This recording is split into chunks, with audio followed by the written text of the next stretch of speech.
Right, so as promised, this is the video that I said I was going to make, where I was going to make some predictions about Crystal Palace in 2024. Now, obviously I'm not going to say that these are all going to be right, but these are what I think might happen for the club between now and December this year. So I'd also like to hear your predictions as well. So if you disagree with what I've said about something, or you think something different is going to happen, let me know what you think. Let me know down in the comment section. It'd be good to have a chat about it. Okay, so right, so first I'm going to talk about ownership, and more explicitly I'm going to be talking about Steve Parish. Now, I know there's lots of people out there who think that Parish should go and that the board should go. I understand why they're saying that. I think there is a lack of investment in the team.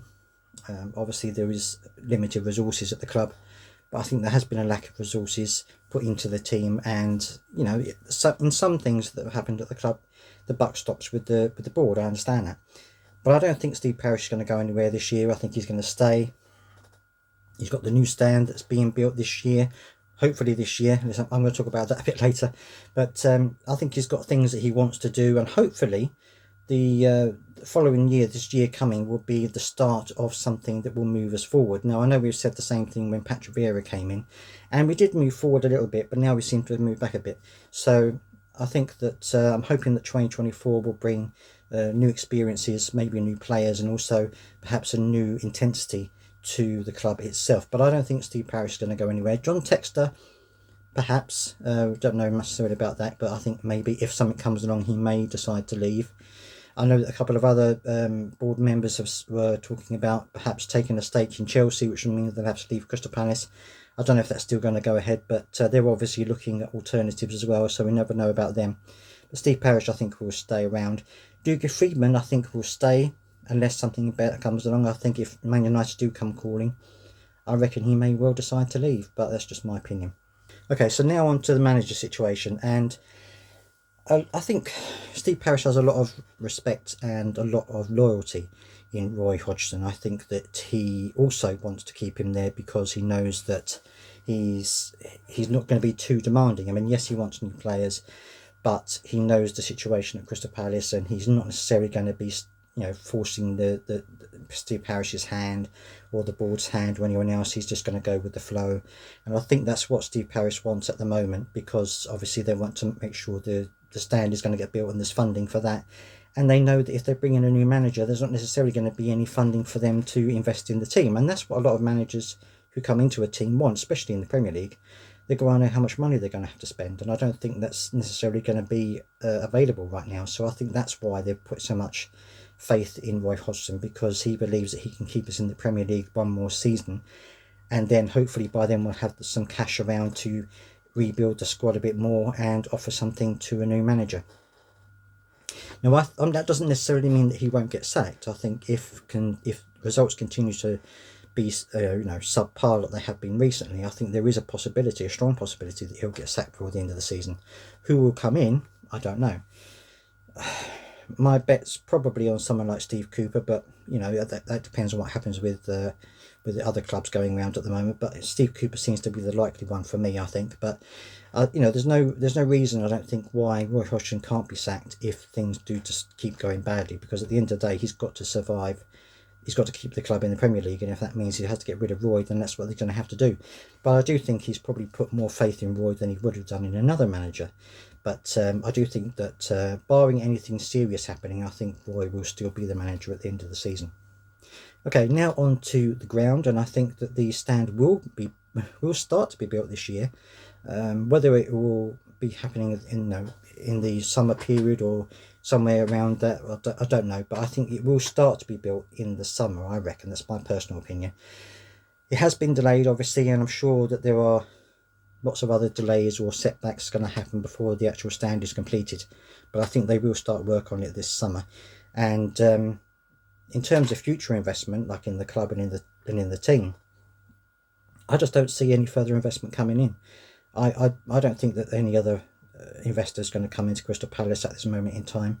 I just don't see any reason for it. I don't see any glint on the horizon of anyone coming in to pump some money into the club or anything like that. I really don't see it happening at the moment. So I think we're going to be reliant upon what we've currently got for as long as they stick around to use towards bolstering the team, which isn't going to be a huge amount of money.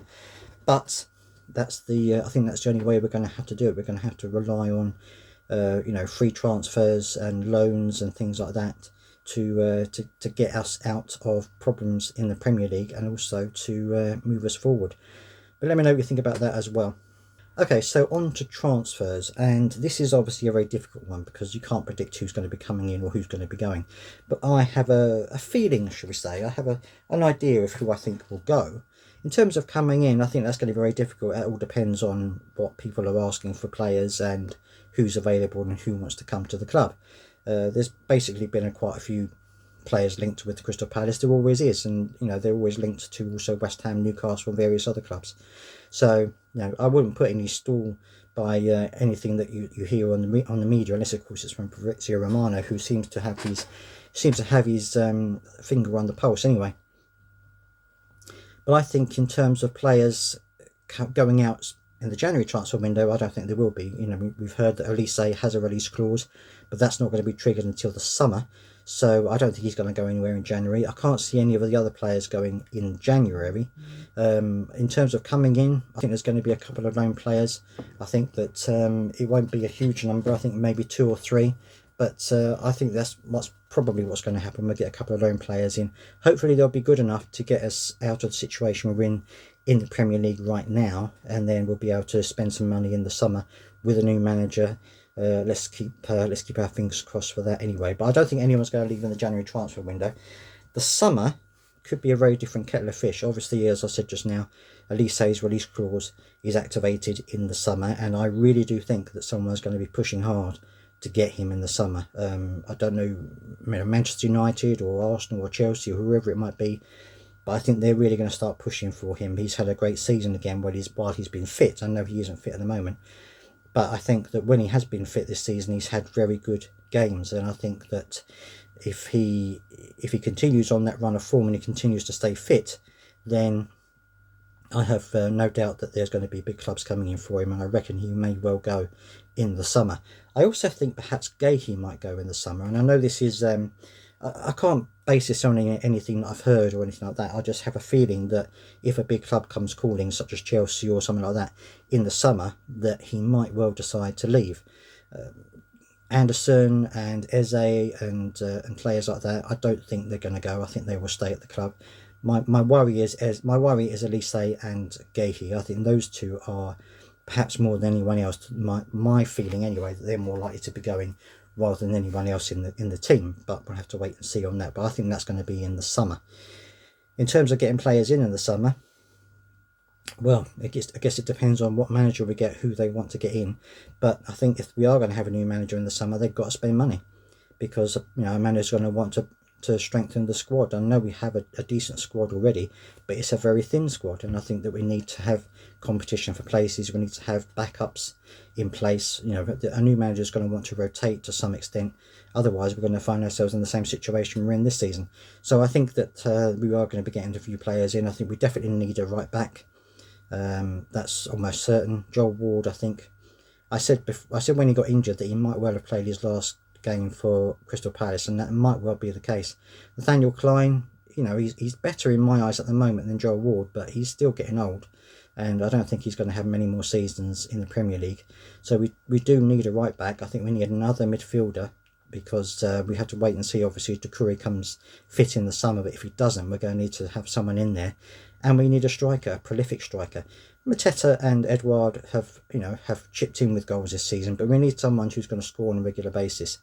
And I think that's, especially if we lose Elise, we're going to need to have somebody up front who can knock the ball in the back of the net. So I think those 3 areas definitely need to be strengthened in the summer with permanent signings. Whether that will happen or not, I don't know. Obviously, Steve Parish has said that these areas need strengthening, but whether he'll be able to do it or whether he'll have the money to do it is another thing. But that's what I think is going to happen in the summer. I think we might lose Elise and Guéhi and perhaps another 1 or 2 players.